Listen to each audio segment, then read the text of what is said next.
Hello everybody, it's Scarecrow What If, here to bring you a brand new video today. Now, for this one, I don't know what I'm doing with this. This is an idea that I had whenever I was DMing for a D&D campaign, because my party pissed me off. So, this is what if issei had the celestial god Valentino. Now, the celestial god Valentino is a character I completely made up because my campaign the people that I was DMing for pissed me off because I set up the story perfectly to where whenever they died, they would get reincarnated into the next campaign, as we have all agreed upon. But instead, they killed the boss. Well, they didn't even kill the boss. I was asked if they could roll a seduction check. They rolled a nat 20. They seduced a dragon. So I had to make Valentino. Valentino is my pride and joy, and I'll give you a picture of him. Here is Valentino. Valentino is a different type of fuck around find out. You see, he celestial god is a god that falls from grace and becomes a celestial demon. He is he fell from grace, but he's still considered a celestial god because the demons don't want him, because he's just too much. And same thing with the council. The council is the celestial gods. Oh yeah, I need to explain the factions and stuff like that. I'll do that in a separate video. But this is a thing in the Scarecrow universe that I'm working on. It's called the factions. Each faction is different. Basically, look at the anime Fate and think of it like that.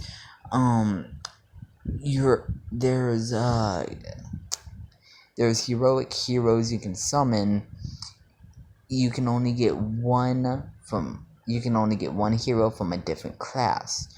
The factions is sort of like that, but the only difference is whenever I make somebody a reincarnation of someone, they're usually only able to get, I'll only let them have one reincarnation from each faction, or I will reincarnate them into 3 people from the same faction and just let all hell run loose.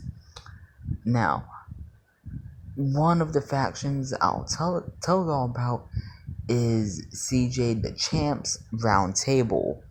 Y'all can look up CJ the Champ on y'all's own time. I've made a few references to his videos in the past. So yeah. Anyways, I'm gonna roll the intro and we'll begin.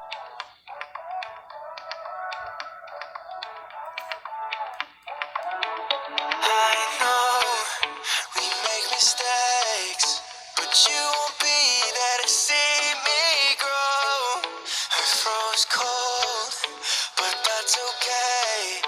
You won't believe how bright I'll glow. I wish upon a shooting star that my worries will fade in the light. I feel comfort in the arms of a flame this bright. I make a wish upon my heart, it's a blessing disguised. Even if I feel alone, I know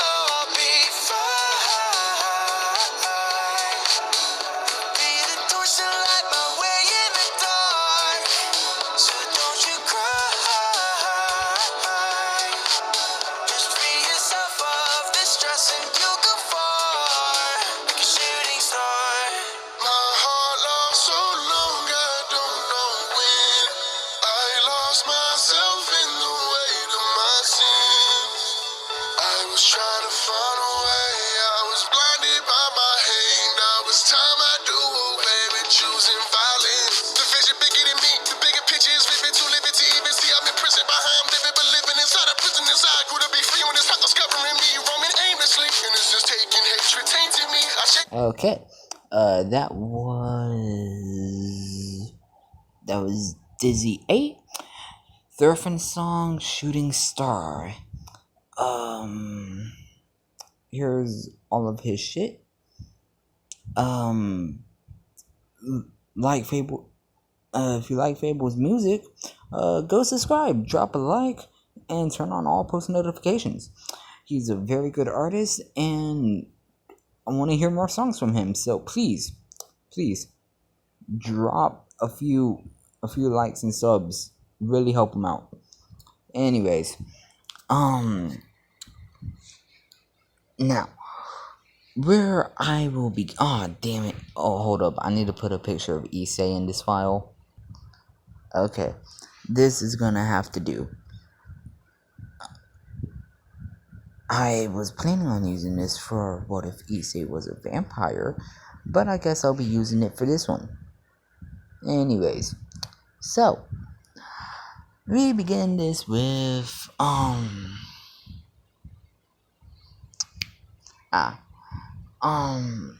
Issei's parents died. Tragic car accident. Issei don't remember jack shit.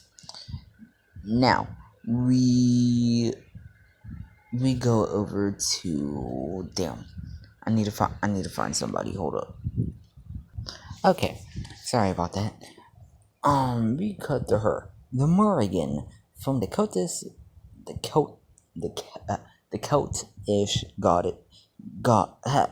Celtish religion. She is the goddess of love, fertility, and death. Don't ask me how. Technically, it's 3 people mixed into one. Called the Morrigan, because you never know which one you're fucking with. But for this one, I'll just call her I can't. I'm really bad at pronouncing my ORs. So I'm gonna nickname her Hella. Nah, shit. That's already a goddess. Damn. Frostbite. That's what we'll name her. We'll be calling her Frostbite. Because I can't think of anything fucking creative at the moment.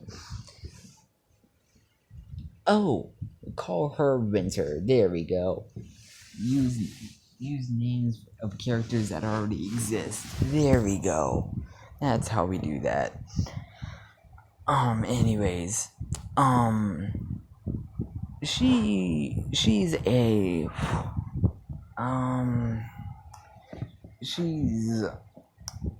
she's one of the top ranking deities in the Scarecrow cinematic universe.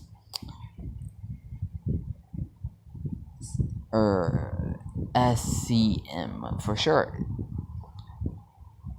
So, she would be in front of Valentino and Madara after Valentino can't really die. She will be in front of both of them, let's just say that. And she would say, okay, y'all two, Valentino, you've lived for too long, so your ass is getting reincarnated. Valentino says, what? How are you going to say I've lived for too long? I've only lived since the dawn of time. I'm still a young man. I'm in my early 20s.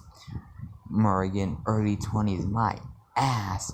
Shit, you're old enough that you owe Jesus money. Yeah, I'm not that old, asshole. Madara would just say, damn, you're old. Shit. You back in my day, you must say back in my day a lot, huh? And it's like, hey, I'm not old. I'm a young man. Both Madara and Frostbite, both Madara and Windsor would say, young my ass. Anyways, she would say, y'all two are going to be Madara, you will be training the boy in your universe that you come from. Valentino, you will be sealed inside of him, and you will give him access to all your abilities and everything that you're able to do, because I said so. And who are you to demand anything of me, he would say. I'm the one that can end your existence for good. Valentino says, ooh, scary. Want to test me? She would say. Valentino would say, no, not really. Anyways, the boy's parents had just died, so I would avoid making jokes about dead parents and stuff. Madara and Valentino would say, okay. Now, we go to Madara. He said, damn, where's that? I had a picture of him. What the hell? Oh, there it is. We go, issei would vanish from the police station. Nobody knows where he went. EMP went off. 1 second, issei's there, next he's not. He's standing in front of Madara in the shinobi in the village hidden don't want to put him in the hidden leaf. Fuck it. Issei will be in the hidden leaf right in front of Madara. Where am I? He would say. You are in the world of shinobi. You're in my dimension. I've been tasked with training you and being a sensei of sorts. Okay. Well, do you understand, boy? Issei would nod his head, because Madara, he just looks scary to Issei. Keep in mind, Issei's like 5? Yeah, I'll say he's 5. Issei's 5 years old, and he don't know what the fuck to do.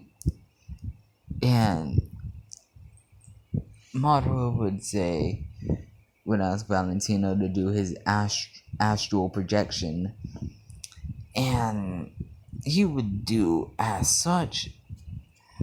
Valentino would introduce himself and explain all of his shit to Issei, and Issei would nod his head, and Madara would say, well then, let's get started.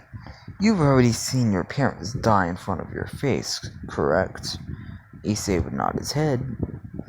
Good.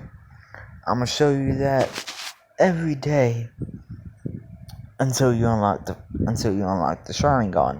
And he says, wait, what? Infinite Tsukiyomi, damn, Edo Tensei. I believe that's what it is. Right? Maybe? I don't know. He would put him under a genjutsu where he sees his parents die every single day in front of him. For about 3 years. That's how long real world time, it's just been like 3 seconds. In the genjutsu, it's been around 3 years. Issei had finally awakened the Mangekyo Sharingan. Madara would say, ooh, the Mangekyo. That's really good. Yes, you have great potential. So, let's get started then. As a few years would pass, Issei is now at the age of 13. Issei is the leader of the Anbu Black Ops. Well, he won't be working for anybody. Never mind. I withdraw my statement. Issei would go around the village learning from other shinobis. For instance, he would learn the 8 inner gates by Guy. He would have Kakashi perform every ninjutsu in front of him. That way, Issei could copy the shit down. Issei would go over to Naruto, 7th Hokage Naruto, asking him to help to explain how to do all the Rasengans. Issei would beat the shit out of Boruto for having almost 100% filler. Anyways, Issei would learn all of his shit by Madara and Valentino. Now, he has not unlocked Drake yet. I'll probably let him unlock Drake whenever he gets to the Riser incident. So, Issei would. He would go to Madara. So, what do we do now? I mastered everything, taijutsu, everything I possibly could. He says, yes, you have. Well, time for us to go to the moon. To the what? To the moon. What the fuck, you got a rocket ship? You can't breathe in space, dipshit. What did you call me? I mean, sensei. That's what I thought. Boy. Issei would kind of be scared. Anyways, Madara would say, we're going to the moon. Hold on to my shoulder. Wait, what? Ah! As Madara jumps to the moon, Issei, completely scared out of his mind, Issei would... What time is it? It's 1:30. Issei would ask why we're at the moon, and Madara would say to find the Ten Tails for you to absorb. Issei would absorb the Ten Tails. He would go to Naruto. Naruto would teach him how to use the Tail Beast and all that. Issei would absorb the chakra, Now, we go to them getting a house. They have a pretty nice house in Kuo. Two-story, 5-bedroom, 3 baths, pretty decent-sized kitchen, living room. Sits on about 3 acres of land. Pretty nice.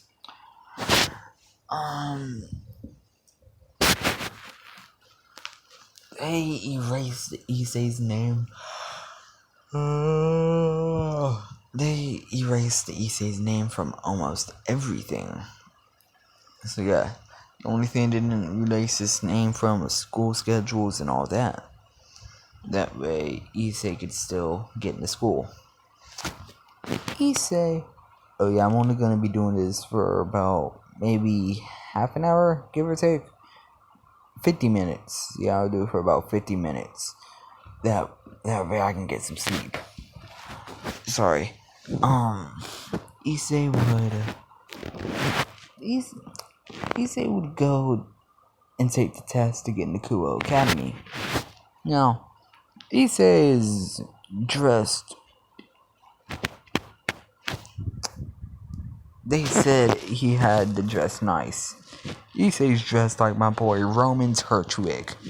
Issei has the all-white suit with the black top hat with the red strip, with his cane and black gloves. Yeah, Issei fly.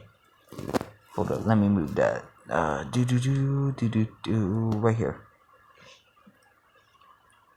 That wasn't me, my god.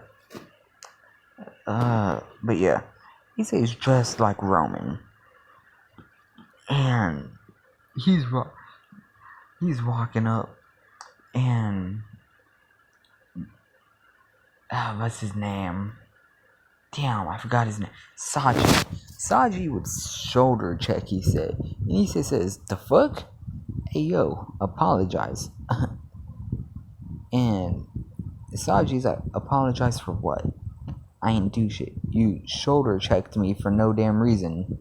He's like, oh, did I? Oh, I don't really care. Issei would, he would, hold up. Let me go to YouTube to pull up the scene. And then Kiba said, pretty much not Kiba, damn. Saji would say he ain't apologizing for shit. Issei would say, and I quote, Let us pray the pimp's prayer. Lord, please pray for the soul of this bitch and guide my pimp hand and make it strong, Lord, so that she might learn a hole's place. Amen. Amen. Yeah. now I can only show so much with the boondocks before I get hit with a copyright strike. Anyways, Issei would say the pimp's prayer and proceed to pimp slap the ever-loving fuck out of Saji. And dude, it looks so bad. It looked like Sonya did it. Now, if you've seen High School DxD, you would understand what I mean, because Sonya, for some damn reason, 1,000 punishments might. Anyways,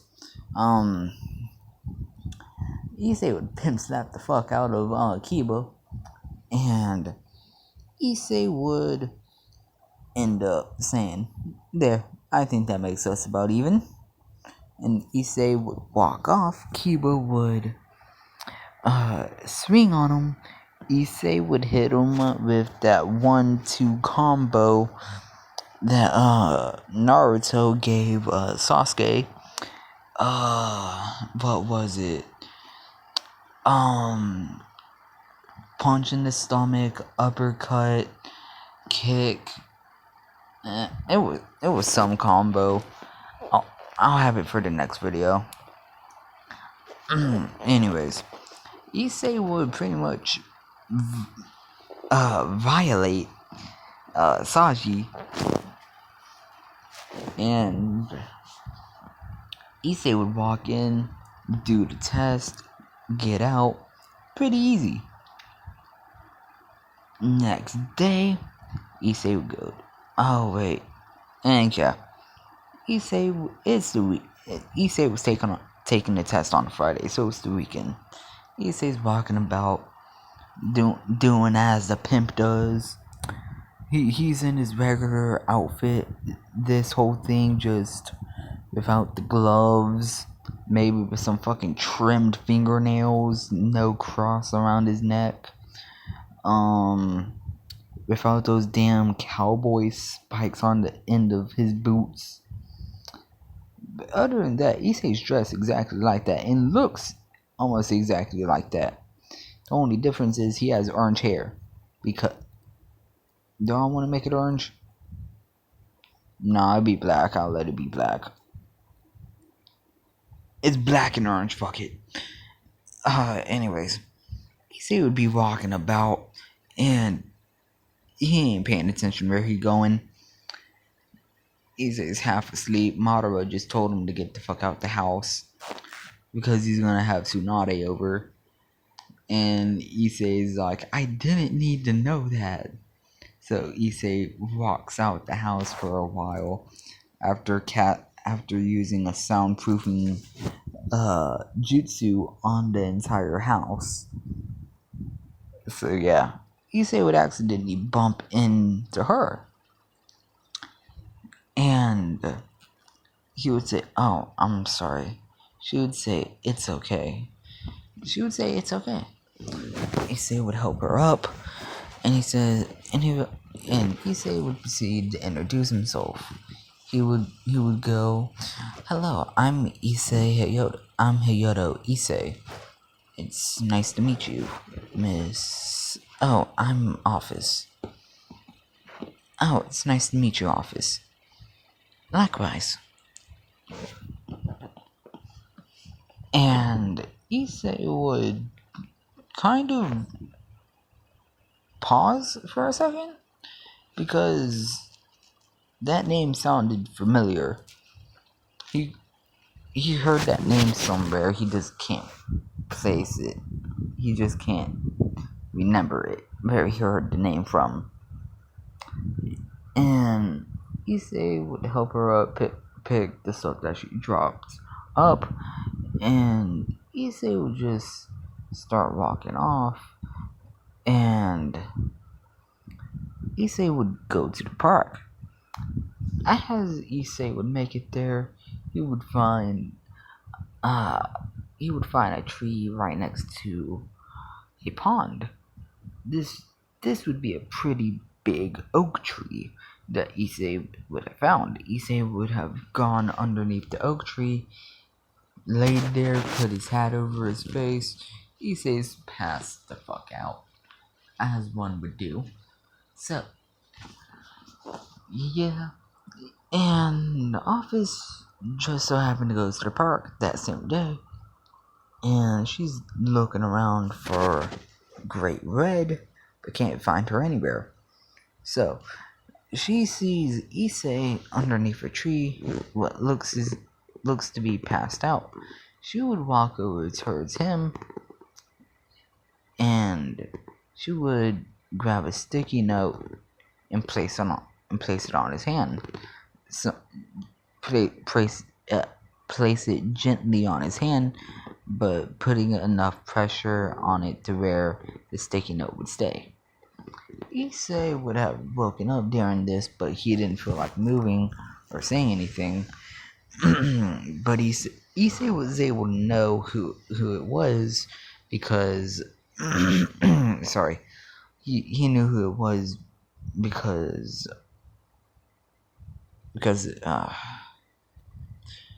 damn it, I had it in my head. Fuck. He knew who it was because of plot convenience. We'll just go with that, because I forgot what I was going to say. So, she would walk off, seeing Great Red. She would kind of jog to her. Hey Baka Red, how are you doing? How many times do I have to tell you not to call me that?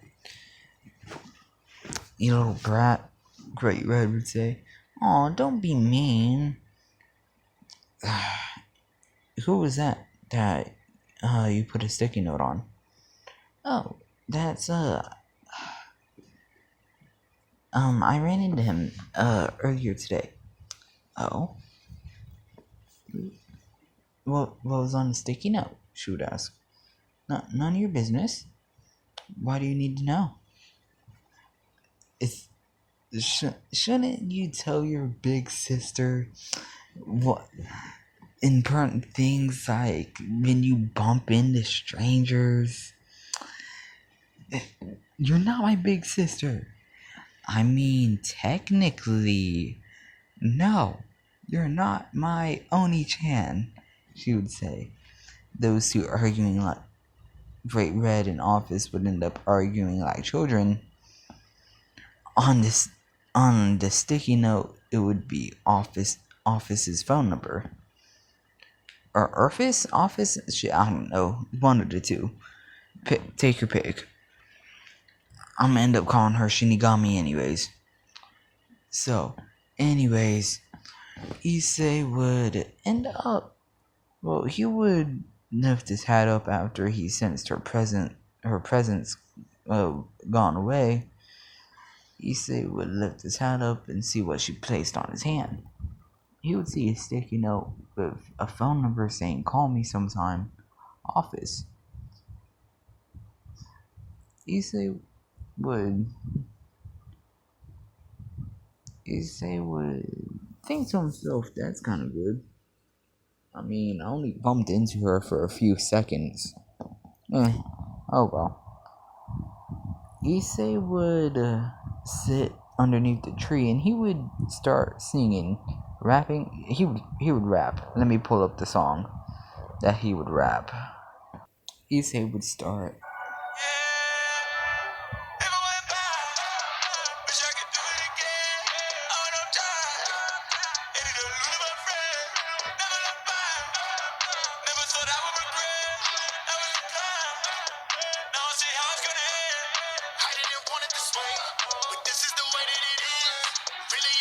change. We didn't think it would be left to the kids. How was it every moment's the same?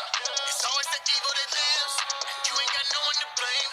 Except for the man in the mill. You tried to show me a different way. What did you know what I didn't change? Issei would start that up. And yeah, Issei would have done that. And yeah, some people are watching him as he goes off, and they're like, damn, he can rap. This catches the eye of one redhead that happened to be in the park at the time. She would look over to her friend. He doesn't look like he's from around here. This mysterious redhead would say, although we all know who it is anyways. Yes, but you. He's actually a new student. He just took the test yesterday, and he actually got higher marks than Sonia. Really? Yep. Okay. I guess we'll try to recruit him on Monday. Yep. So, we time skip to later that evening. Issei is walking home, and he would come across a fallen angel would approach him, and this fallen would be Rainier. He would say, hello? And he would turn his head. He would say, yes, how may I help you? But I was wondering if you could go on a date with me? Issei would look at her and he says, look, no offense, but I don't go on dates with strangers that I haven't met, that I don't know anything about or haven't met. So, I'm sorry to say, but I have to decline. A purple bubble would appear around the area that they were standing in, around 40 feet wide or whatever. And he would say, oh, am I tripping? He would say, and she would reveal her fallen angel form, and she would say, I was gonna make it easy on you, but nope. You just had to choose the hard way, she would say. Issei would go with, that's what she said. Now, I'm gonna explain a little bit about Valentino now. Valentino, my best creation for anything I've ever made. He has a Deadpool personality. He only exists just to be a pain in the ass. He has no problem invading other people's personal space, but he's highly germophobic, meaning if you put your hand on his shoulder or something like that, he's going to beat the shit out of you before disinfecting all of his clothes. Well, before washing all of his clothes and dumping a gallon of bleach on you to disinfect.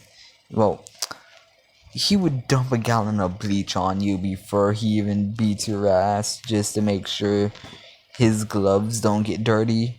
That's pretty much his personality. For his backstory, before he became a celestial god, he was originally a magic caster for a party known as for a party known as Black Cat or something like that. He was the best magic caster in the world, reaching mythical class. Mythical class was only a rumor until he came about. So yeah, that's a little bit about Valentino, and I'm too tired to continue. I'm so very sorry for the short video. I promise I'll make up for it in the next one, which will be tomorrow. I promise. Well, with that out the way, ladies and gents, don't forget to hit the like button, subscribe, and turn on all post notifications. With that out the way, I bid you adieu.